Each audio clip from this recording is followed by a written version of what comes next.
Friends and enemies, welcome to yet another edition of the Canadian Bitcoiners podcast. I'm Len. This week, I'm joined by the one, the only, man needs no introduction, Mark from EasyDNS. How are you, Mark? Good, Len. How's it going? Great to be here. Thanks for having me. Appreciate you coming on. Look, for today in particular, I made sure I wore my EasyDNS shirt because I have to rep the shirt for the man who, gave me the shirt. So I appreciate you giving me the swag. And I wear it. I wore it at work today, so I showed it off. One person was looking at it. It didn't say anything, but he was looking. Either way. Mark, you're joining me because Joey is still dealing with the birth of his child. Everything is going well. Everything's great. He's just relaxing, trying to recuperate because for people who are unaware, Joey and his wife are now parents for the first time, and they're going through the whole process of learning what it's like to be a parent.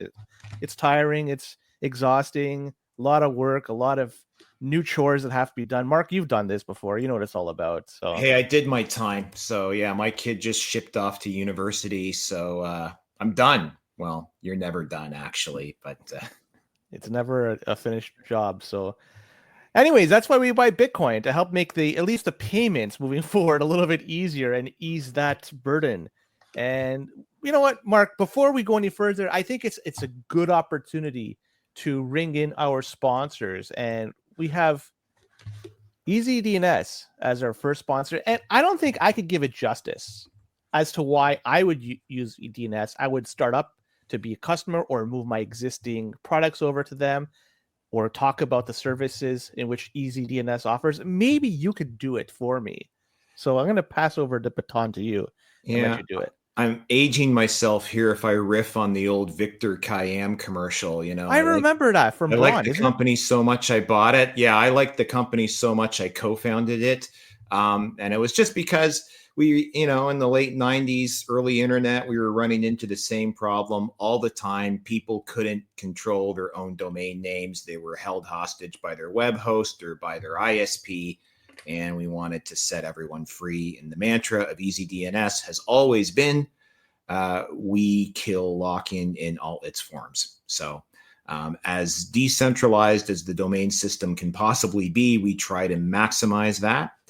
And it's a natural fit for Bitcoiners. You might want to run a Nostr node. You might want to run, your own Lightning node or whatever under your own domain name. We do it to take, we use our own home-rolled system to take Bitcoin payments under our own domain. So you don't have to use a third-party service. So that's what we're all about. And we have the promo code for listeners of the Canadian Bitcoin podcast, and it's CBP Media, 50% off, I think, your initial purchase. Mm-hmm. So, and that's why you should load up your cart with a whole bunch of stuff, because you're going to maximize your savings. Yeah, by doing so. It's all fair game. There's something you didn't note that is very important, is that how many competitors have come and gone during the time in which you got into EasyDNS. You've been in this for over 25 years. And think about all the competitors that are just part of the world, and you just steamrolled them, and here you are still standing doing your job. So yeah, we're still here. We've been around since 98. There's lots of domain registrars have come and gone, but also among the pure play DNS providers, I think we are among the last man standing, because pretty well all of them have been absorbed by larger entities and kind of ingested by one Borg or another. So check it out. Open an account, easydns.com. Use the promo code, as Mark mentioned, CBP Media, 50% off your initial purchase. We have a second sponsor, and that is Bull Bitcoin. The price of Bitcoin's not showing my block clock. Well, actually, it is right now, maybe. Let's see. Yes. Look at the price. 92,000. That's, not financial advice, of course. That's a steal. That's on sale. I would buy some more Bitcoin if I were you. Not financial advice, of course. And where would you buy it? Bull Bitcoin. Not only could you buy, you could sell if you wanted to. So you have the opportunity to stack or reduce your stack. You could get some fiat in exchange for your Bitcoin. On-chain Lightning, they got you covered. The last block was mined. 5 sats per VByte was the average. I would suggest continually do it on-chain, because by doing that, at least you're not going to deal with the Lightning eventually you're gonna have to do it Lightning, but at least right now you can do on-chain buys. And Bull Bitcoin has you covered. You could also pay your bills. So if you want to say pay a car bill, Rogers bill, whatever bill you want, you can use your bill service to pay a bill with your Bitcoin. And another thing you could do with your Bitcoin, you could buy gift cards to them. So you can get like an Amazon gift card, Home Depot card, whatever. Look, Christmas is coming up. People have to buy gifts for themselves, for their family, for their friends. Why don't you use your Bitcoin to do that? And Bull Bitcoin will help you facilitate that buy. So check them out. And if you open up an account, use our referral code below, you're going to get $21 added to your account once you fund your account and provide the necessary information. Lastly, we have... Wait a sec. What's the code? I don't see the code.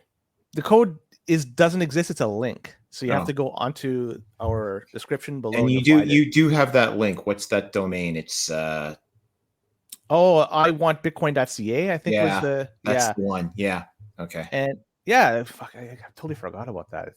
I've been swamped with so many different things lately, but thank you for reminding me with that. Not to interrupt before you get to BitAxe, but I love Bull Bitcoin. I have like some contractors and stuff that want to get paid in Bitcoin, and I couldn't do it through a different Canadian exchange provider because they wanted to KYC everyone downstream from me that I wanted to pay in Bitcoin. And I thought, that's absolutely crazy. But with Bull Bitcoin, I just they just send me their Bitcoin address in their invoice. I put that in the buy and it just goes straight to them. No muss, no fuss. I love that about Bull Bitcoin. So, and non-custodial exchange, this is what you want. And and we have Decentral Technologies. They're our third sponsor.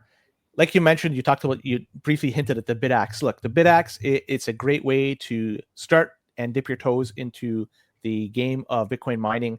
It's challenging to do if you don't know what you're doing. It can be very costly. So if you want to learn about it, why not get a BitAxe? It's quiet, it's efficient. You could run it beside where you sleep. You're not going to make a heck of a lot of sats, but at least you could do a solo mining, and every 10 minutes you are part of the lottery ticket to get one of those blocks rewarded to you. But if you don't want one of those smaller units, you get something bigger, say an S19 or S21, they have you covered. Decentral Tech will be able to provide it to you. You get one that's going to be quiet, you get one that's a little bit noisier, but it's going to be giving you better terahash, so more sats per day. Lots of different options. You could even heat your home with one of these Bitcoin miners. Check them out. They're based in Montreal, and the CBP branded BitAxe should be coming out, released this month. I've been told they're shipping this month, November. Fingers are crossed that's the case. So check them out if you're in Canada and you want to learn about and you want to buy some miners for yourself. Decentral Technologies. I've used Decentral, like I've bought from them, and I must say they have excellent customer service, which is something I always appreciate. So shout out to them for that. Great follow-up, great delivery, great company. Just like EasyDNS, you got some great service in Bull Bitcoin as well. Birds of a feather. Yes. Now, I just wanted to check a few things off my list of things to do. So number one, I want to thank Dan Webb from the High Hash Rate podcast to come on last week to discuss, various things. But also, sadly, he informed us that the High Hash Rate podcast is going to be taking a hiatus. And I'm not sure for how long or if indeed it will come back, but he discussed it. And I'm very thankful that he was able just to disclose that information on our show. But big thank you to Dan for discussing that. Secondly, this week on Wednesday, I have a pre-recorded interview with Hero of Bitcoiner that's going to be released. I did it on Saturday morning, our time. It was his time Saturday night. He's in Australia. So considering the time difference, it was tough to schedule a time for both of us. But we managed to get it done. It's going to be released on Wednesday, the video at 7 p.m. Eastern, and the audio is going to be released on Thursday morning at 7 a.m. Eastern. And for those who aren't aware, Hero of Bitcoin made this game that's available on a whole bunch of different Game Boy platforms. It's like a 16-bit type style game, but it's based in El Salvador. There are NPCs like Samson Mao and Max is in there. So it's really cool stuff. And he, all from scratch. You could buy it, play it, check it out. There's even a demo available online. So I hope you enjoyed the interview. I certainly enjoyed it. So, and one last thing, Mark, before we go any further, we have some boosts we have received. I just want to read them off. I want to appreciate everybody that sent the boosts. All these boosts, I'm just going to pile them up and give it to Joey for his little one. So top WK1, 250 sats. He says, In the Army, my units had to account for every item and every penny. If you were issued something, you had to show you had it, or you had to buy a new one. Every item spent for travel, each cent had to be tracked. You paid a difference. So to see at the DoD level, they can't find 1.8 trillion of equipment or even how much they paid in salary or bought. This was with respect to a story we talked about last week, in that the audits, they failed every audit to date. The Pentagon has done that. It's a lot of money. Anyways, appreciate those sats. Wartime 333 sats. He says, congratulations, Joey, and a whole bunch of emojis. And I'm sure he's going to say thank you for that on behalf of him. Wartime also writes in 333 sats, a couple of beer mugs, so big cheers. Right back at you, big guy. Mo BTC Dick, 500 sats. 100% in favor of bringing back the Bitcoiner and no coiner of the week. You know what? By popular demand, I think we'll have to do this very, very, very soon. Not this episode, but very soon. And last but not least, Mo BTC Dick, another 500 sats. He says the CBP circle is top tier. I enjoy listening to the guest host as much as yourself. Enjoy. Best Bitcoin hang around. Last week we had Boomer. This week we have you. 2 weeks ago we had Mr. Arnome. We're blessed. That's all I can say. We're fucking blessed. So, Mark, anything you want to get off your chest before we go any further? I had to do a little bit of a rant there with all these things I had to take care of. The 100K call during the show tonight is in jeopardy, but we're on for like an hour, 90 minutes. Anything can happen. This is Bitcoin, but I'm wearing the hat. Jordan Anderson gave me the hat in the last cycle, and I thought finally is going to be the time, but oh well. Kramer had to come out and say Bitcoin for the win, but that motherfucker. he jinxed it for everybody. Anyways, Boom Dusk was saying, when CBP video game with respect to Hero Bitcoiners, if anybody wants to go and program it, be my guest. As long as there's meets a few criteria, we'll be happy to let you go do it. But if any budding programmer wants to take a stab of it, go nuts. So, and last, he writes, in honor to be mentioned in the sentence with Arnome and Mark. Boom, you're part of the family, brother. So anytime you want to come on, and in fact, you're coming on hopefully next week. So, that 100K hat, Mark. It would have been a great time to unveil it and say we finally hit it. We're so fucking close. Hey, what was the number? Show's young. Where are we? No, I know. But I mean, it just puts things into perspective. Where like last I saw was 92,000.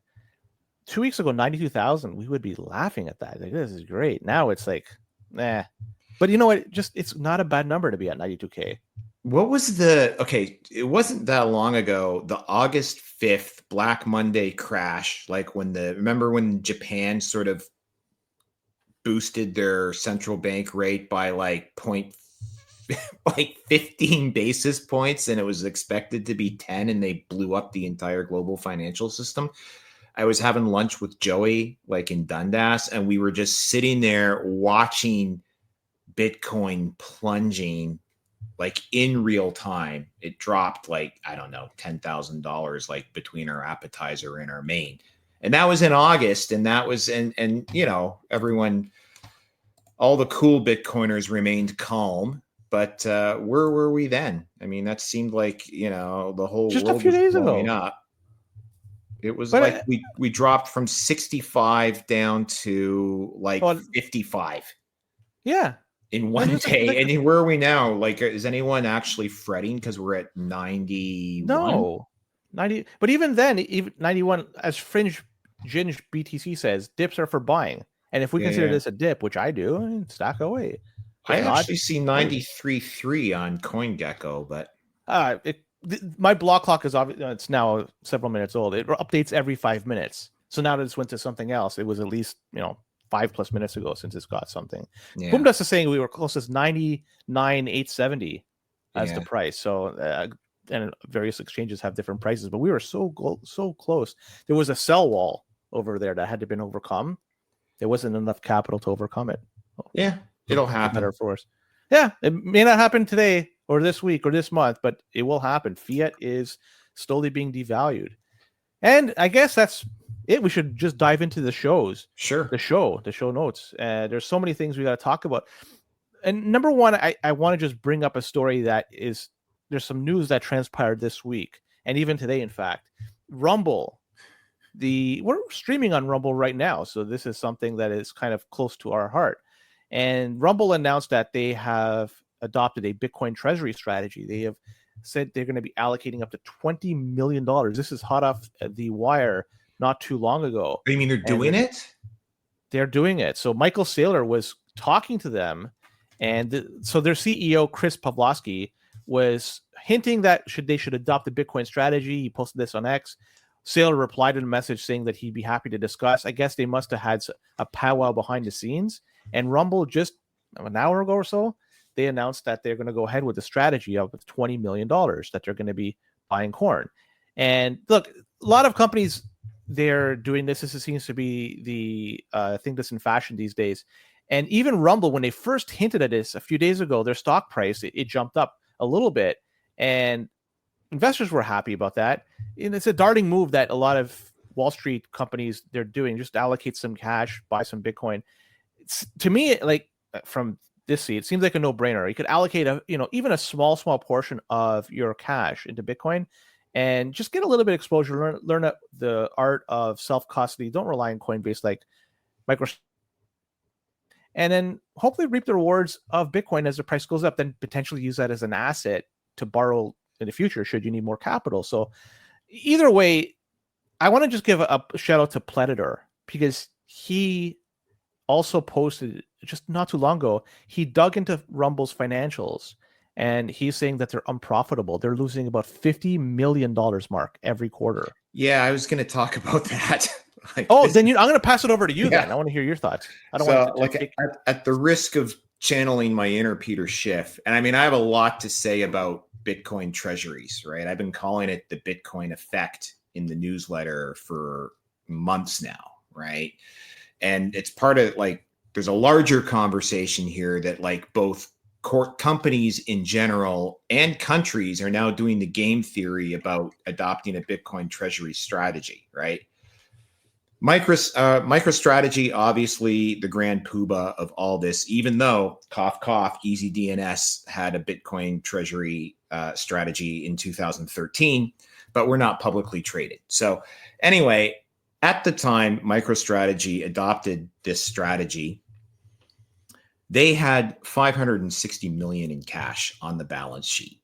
I've always said they were admittedly sort of a middling data analytics company. They weren't exactly crushing it or hitting it out of the ballpark. They were kind of making a bit of money. Sometimes they'd lose a bit of money, but they were let's call it cash flow neutral or moderately cash flow positive. And they decided to do this strategy, and then they have gone more than all in on it. And then at the back of that sort of model that is MicroStrategy, you do have this functional data analytics company that's throwing off maybe about 160 million a year in recurring revenues, that I've always been thinking in the back of my mind that this could be used to build out a Bitcoin economy infrastructure company, right? Using Lightning, using whatever. It made a lot of sense.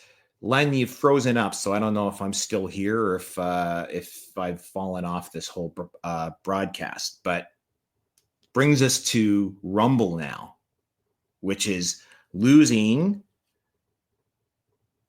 Did I just lose Len? Mark, I'm still here. You're still here? Did you lose me? No, my thing just froze for whatever. I could still hear you. Okay. Fine. Yeah.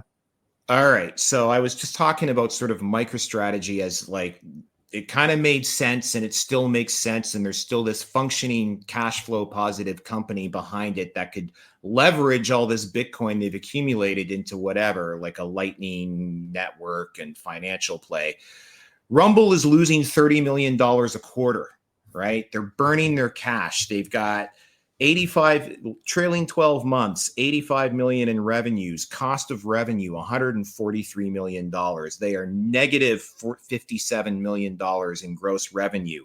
Their operating income is negative $142 million trailing 12 months. They're burning all this cash. They do have 160 million cash on the books. They're burning 30 million of it a quarter. and you're telling me they're going to take 20 million of this and put it in the Bitcoin. Okay, I get it. You know, the stock has gone up, but I'm kind of stodgy and old fashioned. You have one job when you're a company, and that's to be profitable. Like they should do that first. I think Bitcoin treasury strategies are for profitable companies trying to figure out a way to reinvest their earnings, right? Do they buy another company with it? Do they buy back their shares with it? Do they issue a dividend with it? Do they do some sort of shareholder return with it? And one of those now is to put that into Bitcoin. So I see the pop. I don't really see, it doesn't make the most sense to me for Rumble other than, just a manipulation of the share price, which I guess is okay. It's kind of the game when you're public, I suppose. But if it was my shareholder money, I could have just bought Bitcoin straight out instead of buying the Rumble stock. I don't know. It just, it makes sense for a lot of these other companies that have adopted Bitcoin strategies, right? Semler Scientific and MetaPlanet and, they had money sitting on the sidelines. They weren't burning through it. So, and Microsoft, like that's the big play. I guess we're going to talk about that a little later, but it's the whole Bitcoin strategy, Bitcoin treasury strategy. When does it make sense? When does it not make sense? I think there's companies not doing it that should do it. And I think Rumble, at the risk of sounding like a sourpuss, I think Rumble is an example of a company that's doing it that maybe should focus on the business instead. Yeah, that's well said. You have to have a healthy balance sheet before you take on this endeavor, because what's the reality if you start buying Bitcoin? Well, you're taking it to be used for something else. You are going to be using it for something else because you're burning it. So you're going to have to somehow borrow even more money or raise more money just to make up the Bitcoin buy. And you are really hoping that the price of Bitcoin goes higher than the price in which you bought it at. Because if it goes lower, that money is locked in until it reaches a point where it's now worth more than what you put it in. And then, so it's a risky strategy if you don't have a healthy balance sheet. And with respect to EZDNS, I mean, are you able to talk about how difficult it was to start a Bitcoin strategy some 11 years ago? It was simple, and it was actually very compelling because we just did it. We didn't go out and buy Bitcoin.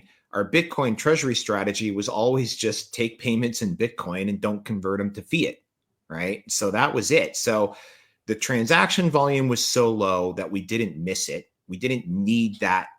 What little transactions were coming in Bitcoin, we didn't need that money to run the business. So we could just leave it and just sit on it, right?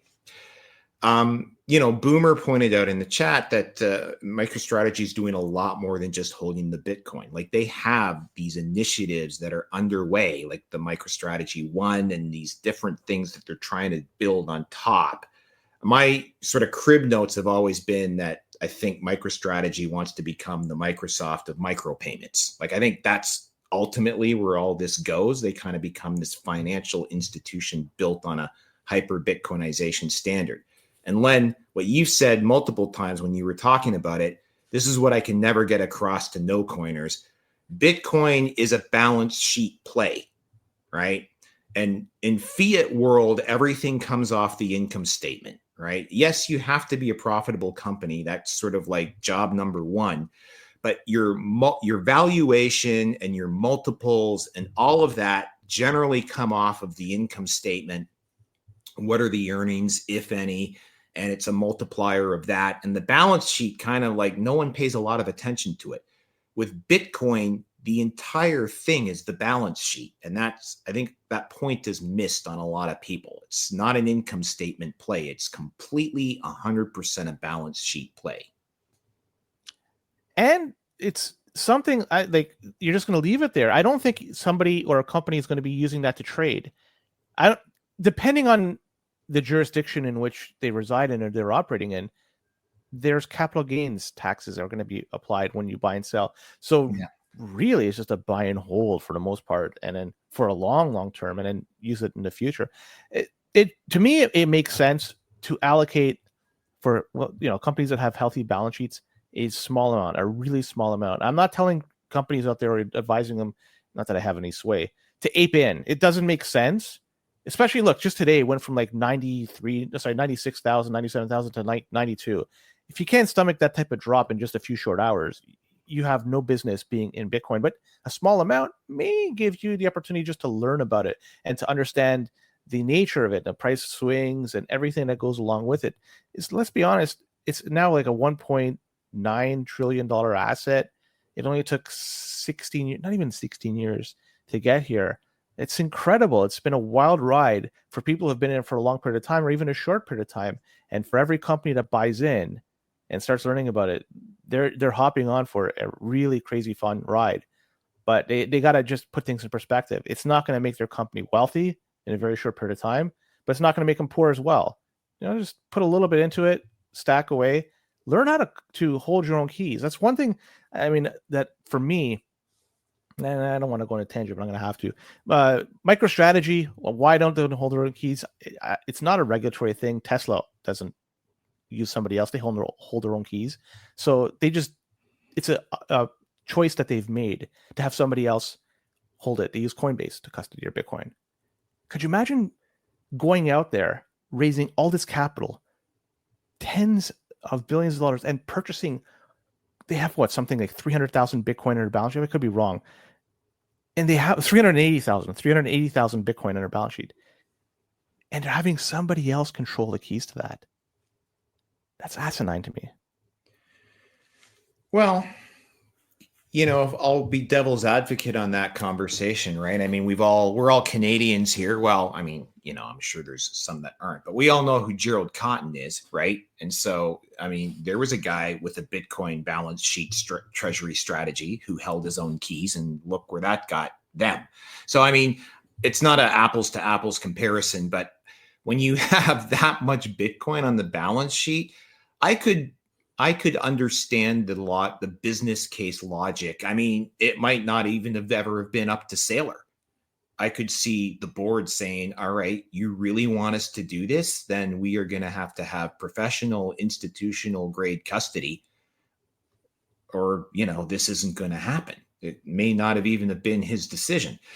Whether Coinbase is the best institutional grade custody, I'm a huge Coinbase fan. I think they would probably be number one on my list, probably a short listed. Coinbase, Swan, or Unchained are basically, the three companies that have the capability of custodying at that level, playing at that level. I know Coinbase takes a lot of heat around here, but the list is pretty small. I wouldn't put it with Robinhood or Citadel, right?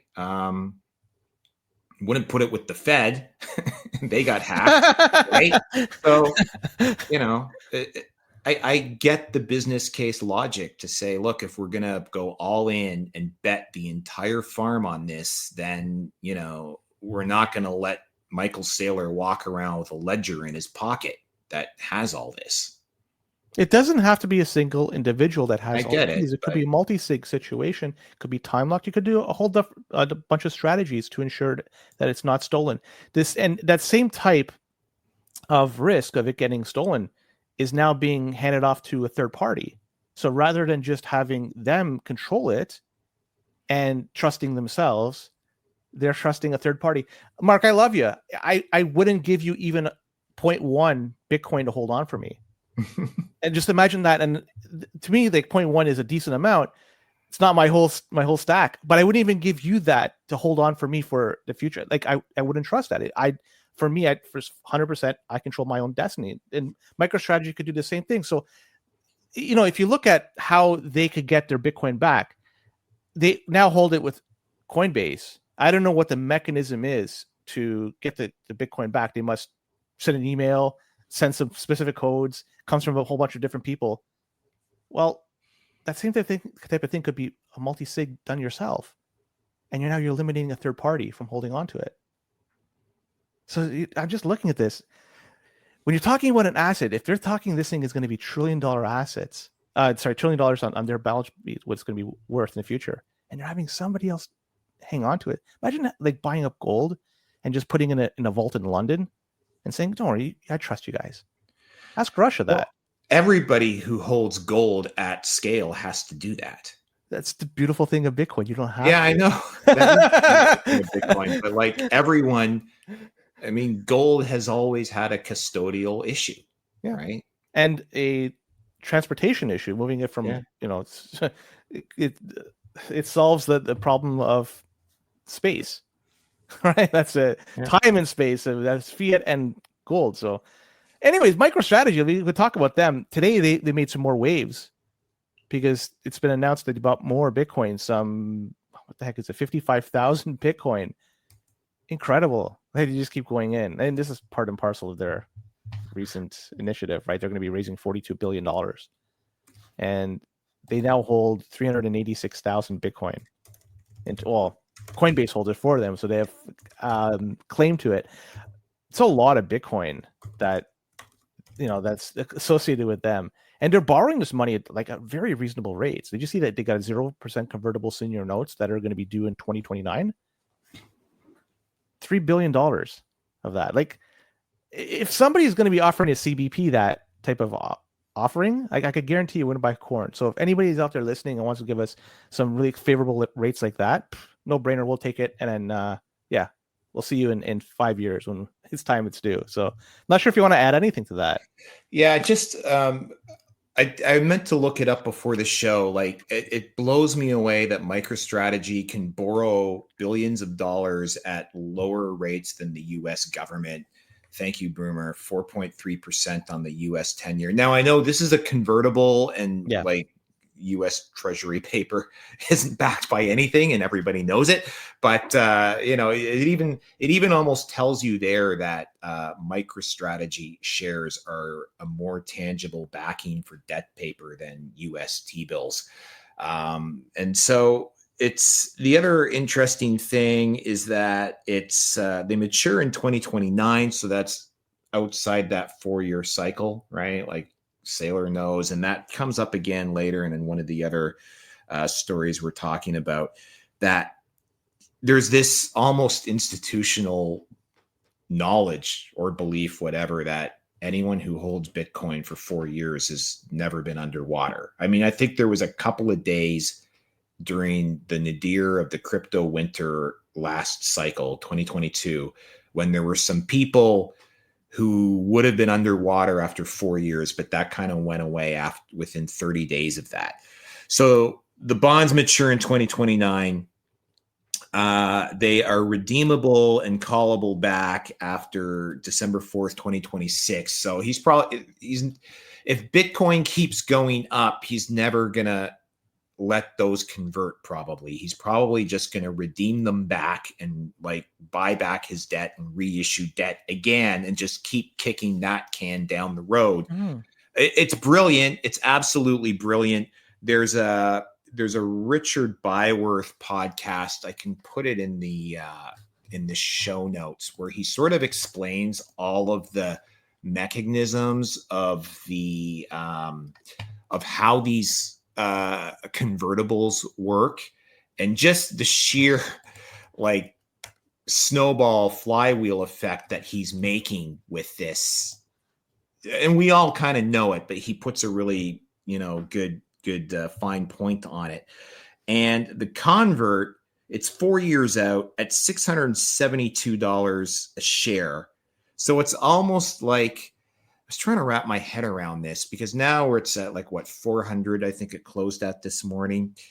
He's almost writing his own call option that he gets to redeem before it goes into the money. I don't quite know how to explain it, but there's something just sheer brilliance about it because of that hard cap on the Bitcoin puts that floor underneath it. It's going to keep going up. And it's the Hugo Stein's play, right? The guy from Weimar, Germany, who just levered up and bought everything in Germany practically because he knew the mark was falling apart. Sailor is doing the same thing. He's channeling Hugo Stein's, but he's instead of using like all these other tangible assets like shipyards and railways and coal mines that he was buying, he's just buying the scarcest resource there is, which is Bitcoin. So pure brilliance. It's like he found the cheat code in order to accumulate more and more Bitcoin without really impacting the bottom line of the business, and just continually borrowing and then adding more debt and just rinse and repeat. It makes sense as long as this works. I mean, I'm not just trying to say it may not work in the future. I just don't know. This is a world that I am not privy to, and it's hard for me to wrap my head around everything that's going on there. So I'm not to say just investors be worried. It's just I have no fucking clue. That's the reality of it. So it's working great for him. And I said this before and I'll say it again. I wish the best for MicroStrategy, and I wish the best for MicroSailor. I don't want either of the two to fail. I prefer them that they both succeed and to succeed tremendously. But to be honest, a lot of this is outside my control. I just watch things just play out before me. I have nothing to do about this. So great play by him. It is. I avoided, I kept my subscribers on the newsletter out of MicroStrategy for the first year and a half, because I thought I just don't like levering up to buy Bitcoin when we can just own Bitcoin and own the miners if you want that sort of leveraged exposure to Bitcoin. And then last, I guess, July, we added them to the portfolio because we just said they were in the toilet, and we just thought the whole space was in the toilet, even though Bitcoin was clearly in a bull market again. And was just like, okay, let's just not argue with it. We're adding MicroStrategy. I started to understand a little bit more about what he was doing, and then it has exceeded our expectations. I mean, now I think it's a race between MicroStrategy and Coinbase to be the first $1 trillion company in crypto. Wow. So I haven't followed MSTR's market cap. It's a little bit under 82 billion right now. So it was 100 billion. I remember recently I saw that listed. Yeah, a couple days ago they peaked at 100. Some Coinbase market cap, it's at just under 80 billion. So they're running, you could say, neck and neck. Yeah, interesting. But if you have to ask me right now, and again, since I don't have much skin in the game with either of the two, I have no fucking skin actually in either of the two, and I don't know all that much about Coinbase with respect to their bottom line. MicroStrategy probably is the inside scoop to actually get to 1 trillion as long as their Bitcoin doesn't get rugged, because just the fact that they own Bitcoin. Coinbase, it's been said a few times on X that Coinbase could have been MicroStrategy if ever they decided to buy it. But they had every opportunity to do it. They were selling it themselves. They could have just purchased it and added it to their balance sheet, but they just weren't able to see the finish line here. Or maybe they played it safe. I don't know. Either way, good for them. $1 trillion company. We'll see. I don't know. Yeah, they both will be. Yeah. And speaking of Sailor, there was a lot of Sailor talk today. This guy, he is reportedly going to be talking to Microsoft, because remember Microsoft, about a month ago, it was announced that their shareholders are going to do an assessment in investing in Bitcoin. And it's December 10th, just next month, a week and a half away, 2 weeks away, they're going to be voting on this issue. And so it's not a green light to buy Bitcoin. It's just simply to move forward with an assessment for buying Bitcoin. So it's a very prudent approach, and it's likely to appease a lot of shareholders. And with this move, now Michael Saylor has been given the green light to give a 3-minute opportunity to present a Bitcoin strategy to Microsoft's board. And his rationale is that it's going to be the next $1 trillion asset. So it's something that you could just stack and it could turn into $1 trillion. And Saylor was saying that because they have huge hoards of cash and they're all burning shareholders' value, so it makes sense for the shareholders to expect or want to have this type of investment. It gives them the best return on investment. But I'm still extremely skeptical that Microsoft is going to pass this proposal, I guess, and B, once it gets passed and if it's approved, that they'd buy any Bitcoin. However, they've been accepting Bitcoin for some time, at least they have in the past, for some of their services. Like if you wanted to get the Microsoft I forget which one it is, like their Xbox Pass or something. They were accepting Bitcoin for that a long time ago. So they understand it. They were accepting it. They probably still have it in the balance sheet, I guess.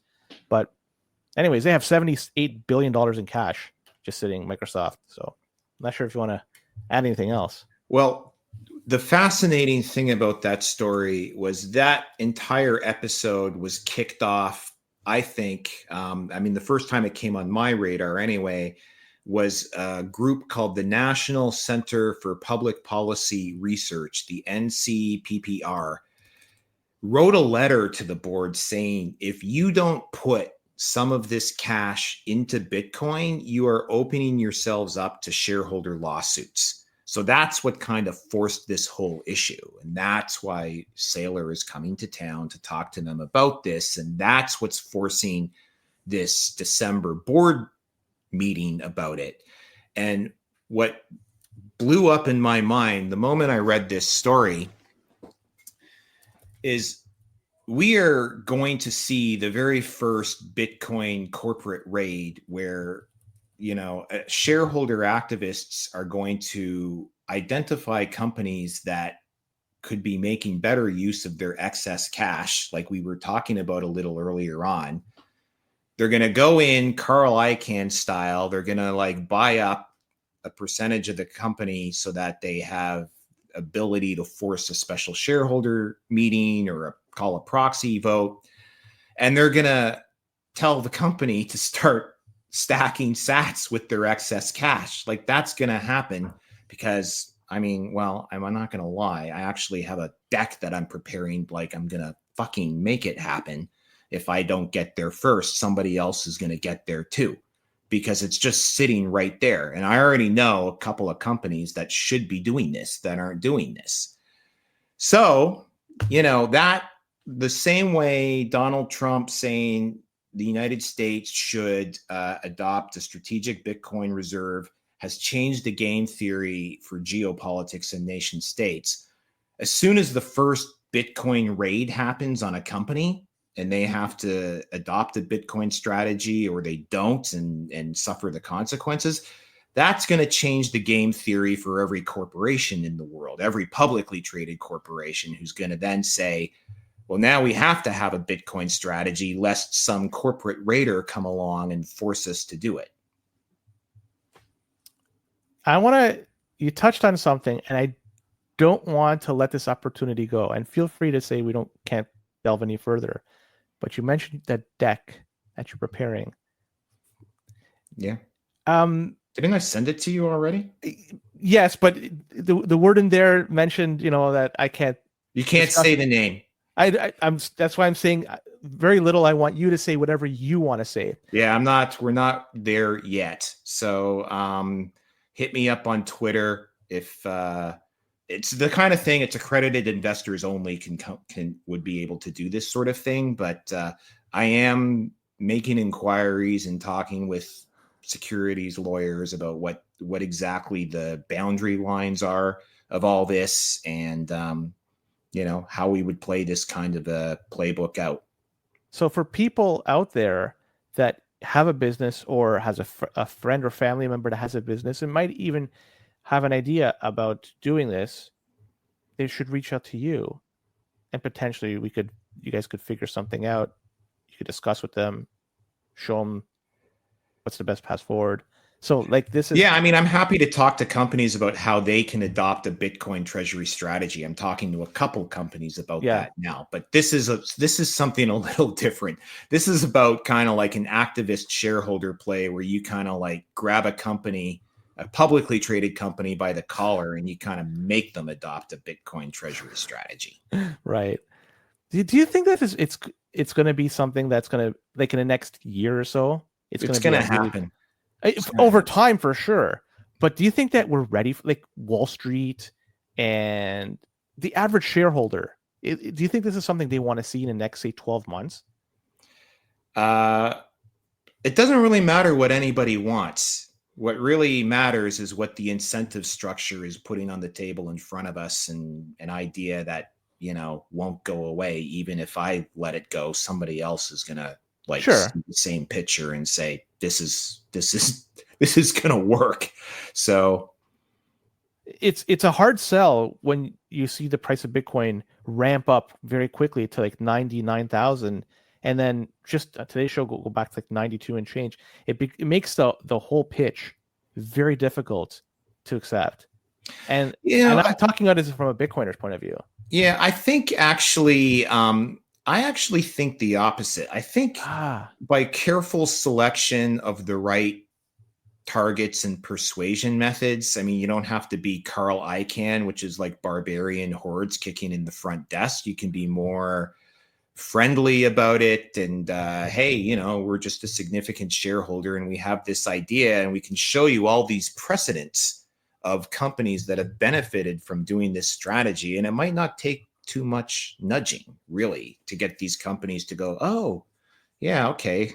You know, maybe we're not going to like lever up to buy Bitcoin, but we do have this garbage cash sitting on our balance sheet that's just dissolving away like an ice cube, and we can do something with that. You got to degen them, show them some account that they could do a 125x trade and just drop a few grand on that and see what happens. Get liquidated within seconds. Bitcoin first and then meme coins second. Yeah. This is a topic. There's not much I could say, and I'm hopefully you could talk about it. Is Cantor Fitzgerald this past week? I'm not sure if you followed what's going on, but number one, they acquired a 5% stake in Tether, and you and I talked about Tether behind the scenes. And I'm not sure if you want to give some insight what your thoughts are on Tether, but I just wanted to just set the table for you. Cantor Fitzgerald, they 5% stake of Tether, $600 million deal. Now, Lenmath tells me that's a $12 billion valuation. That's good, bad. I don't know what it is. It's just what it is. That's what the math tells me. So, they also announced a Bitcoin financing business back in July, a $2 billion Bitcoin financing business back in July. Now, I'm going to just pass it to you because I'm not sure if you're going to run with this for another 30 minutes, but I have a feeling you want to say something about each Cantor Fitzgerald and Tether as well. Actually, I have not done any work on this story prior to this thing the way I have on some of these others. Like the Tether has been just this big question mark in my mind for about 2 years now, right? It's like we've talked about it, the three of us, how they're like among the top 10, top 20 treasury paper holders in the world right now, something like that. Does that make them untouchable or does that make them a target, right? Like some people say, oh, you can't touch Tether because they own so much treasury bill paper. But, you know, I kind of, every time someone says that, I think about the Knights Templar, right? They held a lot of debt from the sovereign back in the day and probably thought they were untouchable. And then the sovereign just burned them all at the stake and tore up the debt. So that was the end of that. Will that happen to Tether? I don't know. Someone like Cantor Fitzgerald coming in, there's this phrase, I can't remember who described it originally. It might have been Doomberg, actually, who talked about the bezel, right? So that in communist countries in the Eastern Bloc where corruption had been so woven into the fabric of society, it was called the bezel. That was kind of like the lubricant of the corrupt financialized system, right? And this kind of smells to me like Tether has ingratiated itself into the bezel of like Wall Street and Washington and you know and they did it. Like the big question is, are they fully reserved or not? That's really all it comes down to. If they are not fully reserved, they are a fraud and they've gotten away with it. If they are fully reserved, it really doesn't matter how badly we think they're a shit coin. They're fully reserved. It's as advertised. Where I can't wrap my head around them being fully reserved is when you go back to the FTX bankruptcy, where Alameda and FTX were like the largest or the second largest receiver of Tether, right? What's Boomer saying? This deal is about showing Tether that they need to play ball. Cantor is in deep with Trump. Yeah, like it's That's a good point. deep state politics, right? And so I just can't believe I don't remember the number from FTX. Somebody might know it. It was like 17 billion or 20 billion Tether were supposedly issued to Alameda and FTX. And you're telling me that Alameda and FTX, who at the time were swirling the drain, selling client Bitcoin to try and keep themselves alive, right? Which was putting a cap on the Bitcoin price. Are you telling me that they sent Tether 17 or 20 billion dollars or whatever it was so that Tether could keep that peg fully reserved and backed? Like I just don't buy that. And so if there's a 17 or 20 billion dollar hole there, then how many other holes are there? And again, like you look at, everyone says, oh, Tether issues attestations. Like, yeah, but that's not a real thing, right? Attestations. I can get an attestation from some virtual bank out of Vanuatu that says I've got like $100 trillion of something behind me, but it's just an attestation, right? Contrast with like Circle that issues the CUSIP IDs of every tranche of paper that's reserving Circle, right? It's like you can trace it down to every individual piece of like debt paper that's backing them, right? There's no question about Circle not being fully reserved. It's not a thing because they have fully audited reserves and the peg is there. It's known. So, you know, Tether could be like just like full of shit. And if they are, and Cantor's buying into them and the SEC's backing off of them, it's like then everybody knows they're full of shit and a fraud, and it's just all part of the deal. And that's not, you know. So how does Cantor play in this whole deal? Clearly, they must have done their due diligence before they park $600 million into this company. How much does Cantor have like under management? Like I have no fucking clue. I wouldn't even have a guess. Like is $600 million a lot of money to Cantor? Right? I think 600 million is a lot, period. But what the fuck do I know? I don't know. Not to Microsoft. Like Microsoft, it's like a rounding error, right? If they wanted to like, throw $1 billion at this just to like put the optics up. I don't know, right? But and still, if the investment is indicated across a bunch of other people behind the scenes, then I don't know. Like, I really don't know. I should have looked at this a bit more before we came on, but I didn't. And so I don't know that much about Cantor Spiegel.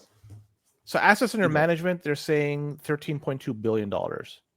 Okay, so 600 million is a good chunk then. Like you don't want to vaporize 600 million if that's like, you know, call it 5% of your 7% of your. When we're saying 3.5 billion, the website I used to get it, and I'm posting it here, was the CantorAssetsManagement.com. Maybe it's the wrong. I don't know. Either way, it's just, you know, low billions. You know, it's single digits or maybe very low double digits. I don't know. Just you're looking at this and you're wondering, is there something more to it? And I've always suspected something's up with, you know, I have a feeling Tether is fully backed. I'm not saying that they're not. You think they are fully backed? Yeah. Okay. I'm in the camp, and I could be the only person in this camp, could be just me in here, that they're becoming, I don't want to say competitor to the United States dollar, but at least they have the ability to use it in ways that the United States can't. For example, if you want to send large amounts of money overseas, you got to use a SWIFT system, right? And there's a huge alliance with the Federal Reserve. So if they want to say that it can't go to a bank, and they can stop going to a bank and say, pick a country, Russia, it's not going there. But Tether, they lost the ability to stop transactions going to its end user. If somebody is using Tether and wants to send tens of billions to an end user in Russia, Tether has the ability to stop it, but not the United States or the Federal Reserve. So by having the Tether in existence and the ability to move large amounts of capital and without any input or intervention by the Federal Reserve, I think that creates, I don't want to say it's competition, but at least there's something there that they don't want, the Federal Reserve doesn't want. And I could see them in the future, and this maybe tinfoil hat of me, I should put it on. They just simply cancel all the treasuries and everything they've purchased. I'll tell you, like, to your point, you're bang on all of that. I mean, I've said it before, will the government, I mean, we're beyond this now, but like back in the days when people said, will the government allow Bitcoin to exist? That was never like at issue with me because I just didn't think they had the ability.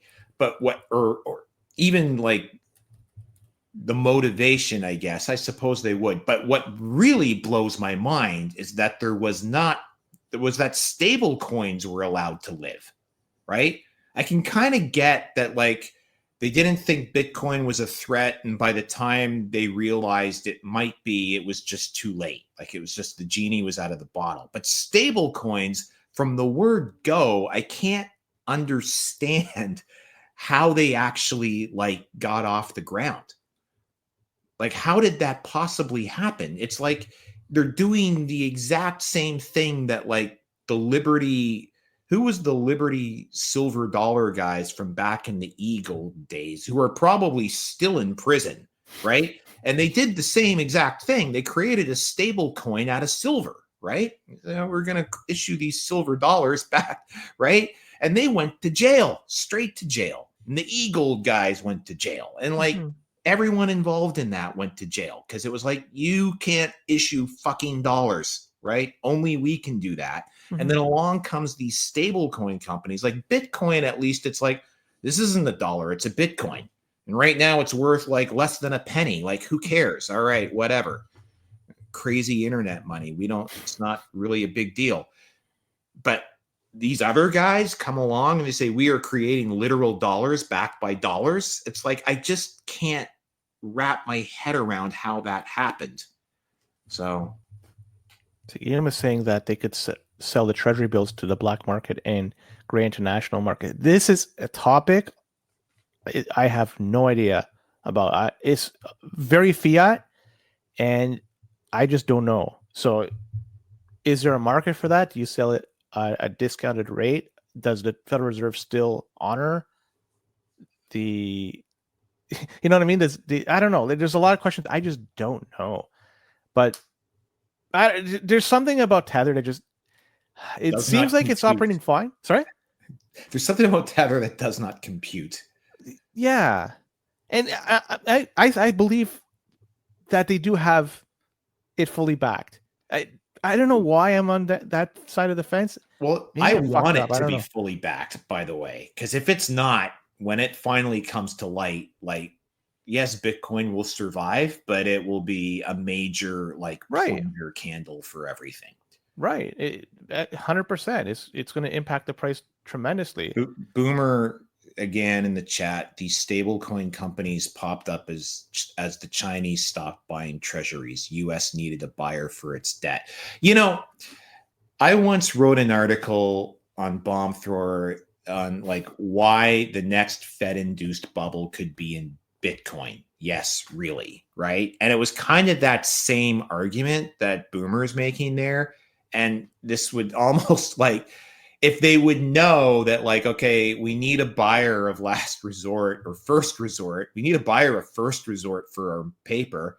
So we'll just funnel it all into these stable coins, knowing full well that from there it's going into the crypto world, right? And so, yes, they are kind of like blowing up the Bitcoin bubble because even deep state cantillionaires know that fiat is doomed and they all have to get on the right side of it anyway. So they're all just allowing it to happen and probably jumping on board. I don't know. It could be that. I always wonder, they did quantitative easing just a few years ago. So if there's no buyers for bonds, they just buy the government bonds themselves. I mean, I talk about the central bank. Well, that's total monetization, which has happened, but that's like then inflation goes into triple digits if you keep doing it, right? Like you basically, that's the starting gun for real hyperinflation. Good point. See, a lot of this, it's beyond me. This is why I buy Bitcoin, and I'm the left side of the bell curve. That that kind of just the eyes are wide apart, and I don't care where the price is or what it's doing or what's going on around me. I want more corn. I'm the one who looks like the anvil dropped on his head. Yeah, that's me, man. Yeah. that's me. Mark, we're an hour in. This is the end of the Bitcoin side of things. Don't get off, Mark, because we're just transitioned seamlessly to the notable stories, the rest of the news. And for people listening in, we'll be back at this tomorrow. For people watching this, just stay here because we're just going to, as I mentioned, seamlessly transition to the rest of the news.